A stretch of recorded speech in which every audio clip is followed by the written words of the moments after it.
Si vous êtes nouveau sur la chaîne, n'oubliez surtout pas de vous abonner, de partager et de liker la vidéo. On commence.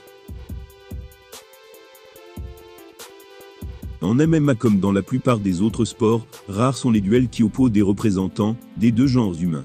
Un promoteur polonais a pourtant récemment fait affronter un homme et une femme dans l'octogone. Ce qui a provoqué au passage une vaste polémique et même un scandale dans la fédération. Georges St-Pierre, Ronda Rousey, Anderson Silva, Khabib et bien d'autres. Tous ont marqué l'histoire du MMA dans leur division et leur style respectif. Aujourd'hui, ils sont considérés parmi les plus grands combattants de l'histoire de leur sport. Pourtant, jamais l'une de ces femmes n'a eu à croiser la route d'un de ces hommes dans la cage. Comme dans n'importe quel sport de combat, le MMA tâche en effet de séparer le circuit féminin du circuit masculin, une évidence pour la plupart des fans et observateurs. Ce qui n'a toutefois pas empêché l'apparition de nombreux fantasmes de combats intergenres au fil des années. Une organisation polonaise vient justement de l'exaucer pour un résultat ô combien décrié.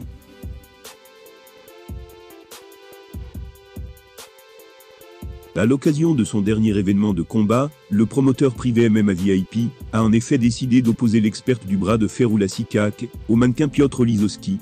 Une affiche des plus incongrues qui a offert un spectacle assez ridicule et surtout source de nombreuses polémiques.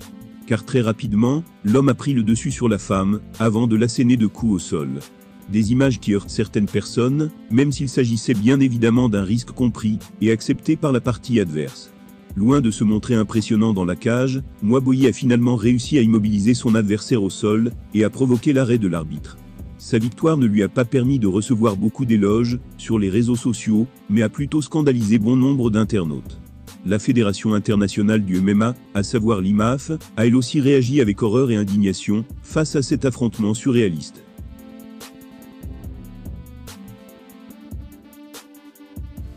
Le porte-parole a déclaré « Bien que ni le promoteur, ni les compétiteurs ne soient associés à l'IMAF, j'estime qu'il est important d'affirmer notre position. L'IMAF condamne catégoriquement cette forme de divertissement intentionnellement scandaleuse. En effet, ça ne représente pas le sport du MMA ou ses valeurs. Au-delà de ça, ce type d'événement met en danger les femmes. Il est inacceptable que les femmes et les hommes combattent les uns contre les autres dans des sports de combat. Et ce essentiellement pour des raisons de sécurité, mais aussi de fair play. Nous n'approuvons donc en aucun cas ceci. Au vu des différentes réactions récoltées par cette opposition, un combat intergenre ne devrait donc pas être réédité de sitôt, et c'est tant mieux.